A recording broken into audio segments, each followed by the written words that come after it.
Hi friends, நேற்று காலையில் video போட்டதுக்கப்புறம் என்னால் வீடியோ போட முடியல.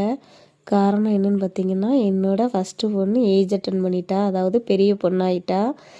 அதுக்கப்புறம் என்னென்ன வேலைகள் எனக்கு இருக்குங்கிறது உங்களுக்கே தெரிஞ்சிருக்கும். அது எல்லா வேலையும் பார்த்து நான் ரொம்ப டயர்டாக இருக்கேன். அதனால் வீடியோ எடுக்க முடியல. என்னோடய சின்ன பொண்ணு தான் கொஞ்சம் வீட்டில் சின்ன சின்ன வேலையை பார்த்துக்கிட்டா. அவள் தான் அந்த கோலம் போட்டா.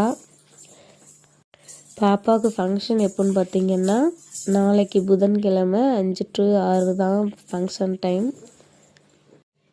அதுக்காக ஏற்பாடு ஃபுல்லாக பண்ணிக்கிட்டு இருந்ததுனால என்னால் வீடியோ எடுத்து போட முடியல. நாளைக்கு தாய் மாமா மற்றபடி என்னோட ரிலேட்டிவ் எல்லாருமே திருநெல்வேலியிலேருந்து வராங்க. எங்கள் வீட்டில் இதாங்க ஃபஸ்ட்டு ஃபங்க்ஷன். அதனால் எனக்கு ரொம்ப ஹாப்பியாக இருக்குது. இந்த வீடியோ நாளைக்கு எப்படி போகுதுங்கிறத அடுத்த நெக்ஸ்ட் விழாக்கில் போடுறேன், பாருங்கள். இந்த வீடியோ உங்களுக்கு பிடிச்சிருந்தா லைக் அண்ட் ஷேர் கமெண்ட் பண்ணுங்கள். மறக்காமல் சேனலை சப்ஸ்கிரைப் பண்ணிக்கோங்க ஃப்ரெண்ட்ஸ்.